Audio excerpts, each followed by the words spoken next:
Bonjour tout le monde. On est au château de Servières, devant l'œuvre de Rebecca Bruder, qui s'appelle En dessous de Popigaille, qui est la version 2.0 d'une pièce qui avait déjà été présentée au FRAC Montpellier, Occitanie, et qui s'intitule donc En dessous de Popigaille. Cette pièce a été réalisée donc in situ, et elle traite d'un événement qui a eu lieu il y a des millions d'années, 35,7 pour être très précis, et elle parle d'une météorite qui s'est écrasée sur Terre à ce moment-là, qui a créé donc actuellement ce qu'on appelle le quatrième plus grand cratère sur Terre. Et de cette explosion, au moment de la chute de la météorite dans le nord de la Sibérie, l'endroit où est localisé Popigaille, un gisement de diamants monumental va surgir parce que le sol est extrêmement carboné et le charbon, au contact de la météorite, va se cristalliser et se transformer en diamant. Et là, ce qu'on a sous les yeux, c'est une version imaginée par Rebecca de à quoi pourrait ressembler le sol sous Popigaille, d'où le titre de l'exposition, avec donc des gisements ici et là qu'elle a imaginés à partir, donc, comme vous pouvez vous en douter, il ne s'agit pas de diamants, c'est plutôt, il s'agit ici de verre sécurite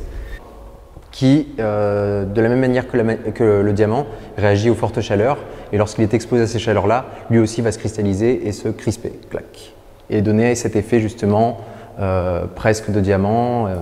Et là, ce qui va nous intéresser, moi, ce qui va m'intéresser personnellement avec le travail de Rebecca, c'est comment un événement qui a eu lieu en des temps immémoriaux, en millions d'années, quelque chose que nous, avec notre esprit humain, on ne peut pas visualiser, c'est trop grand comme échelle. Comment est-ce que cet événement si lointain a une influence sur notre monde contemporain, notamment sur les marchés financiers, sur la valeur du diamant en l'occurrence, ou si aujourd'hui on sortait tout le diamant qu'il y a à Popigaille, le diamant ne vaudrait plus rien. Donc c'est vraiment l'idée de comment est-ce que des événements ont encore des influences sur notre monde contemporain. C'est un travail qui fait directement écho donc, au nom de l'exposition, qui est La Montagne d'Or, qui a été pensée et réalisée cette fois-ci par la curatrice et directrice du château de Servières, Martine Robin.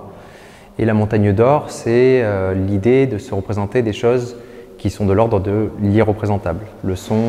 la matière, le temps, l'espace, qui nous paraissent donc difficiles à chiffrer, à mesurer pour notre simple esprit humain. Et ici, donc, les artistes, chacun avec leur singularité, vont essayer de se rapprocher de cette montagne qui est une projection mentale, hein, c'est une montagne qui n'existe pas. Tout le monde a déjà vu une montagne, tout le monde a déjà vu de l'or, mais personne n'a pu voir une montagne en or. En revanche, ce que notre cerveau est capable de faire, c'est de la constituer. Et c'est là que ça nous intéressait, on rentre dans une dimension qui est presque de l'ordre presque magique en fait, hein, où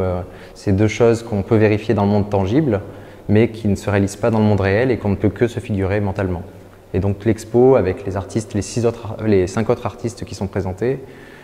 s'attarde justement à explorer ces pistes-là. Donc plutôt que la montagne, il s'agit des sentiers que dessinent les artistes que nous allons voir à travers les pièces présentées, proposées par Martine Robin et les artistes qui sont ici.